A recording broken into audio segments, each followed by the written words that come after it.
இந்த வீட்டோட ஓனர் வந்து புதுசா ஒரு பூச்செடியை வாங்கிட்டு வந்து அவங்க வீட்டு ஷெல்ஃப்ல வைக்கிறாரு. அது அப்பதான் வந்து சோம்பெல்லாம் முதிச்சு தூங்கி எழுந்துக்குது. அப்ப இதுக்கு பக்கத்துல வந்து ஒரு சன்ஃபிளவரோட தொட்டி இருக்கு. இது வந்து அதுக்கு ஹாய் சொல்லுது. ஆனா இந்த பூச்செடி எவ்வளவுதான் வந்து கூப்பிட்டாலுமே அந்த சன்ஃபிளவர் வந்து திரும்பவே மாட்டேங்குது. அதனால நம்மளே அது கிட்ட போய் பார்க்கலாம் சொல்லிட்டு இந்த பூச்செடி அந்த சன்ஃபிளவர் கிட்ட வந்து போகுது. அப்ப அந்த வீட்டோட ஓனர் வந்து ஹீட்டரை ஆன் பண்ணி விட்டுறாரு. அதனால சூடு தாங்க முடியாம அந்த சூரியகாந்தி வந்து அப்படியே திரும்புது.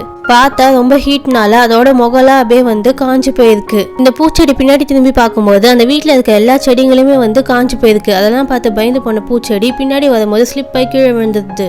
அப்ப அங்க இருக்க ஒரு முள்ளு செடி மட்டும் இங்க ஒரு ஜன்னல் இருக்கு, இது வழியா நீ எப்படியே தப்பிச்சுப்போ அப்படின்னு சொல்லிட்டு அந்த பூச்செடி கிட்ட வந்து சொல்லுது. உடனே அந்த பூச்செடி தொட்டி உள்ள இருந்து தன்னோட வேலை ரொம்ப கஷ்டப்பட்டு எடுத்துக்கின்னு அங்க இருக்க ஜன்னல் வழியா மேல இருந்து கீழே குதிச்சு ஒரு செழிப்பான இடத்துல வந்து விழுது. அங்க இத மாதிரி நிறைய ஃபிளவர்ஸ் இருக்காங்க. அவங்க எல்லாம் வந்து இதுக்கு ஹாய் சொல்றாங்க. இதுவும் வந்து ஹாய் சொல்லி ரொம்ப சந்தோஷப்படுது.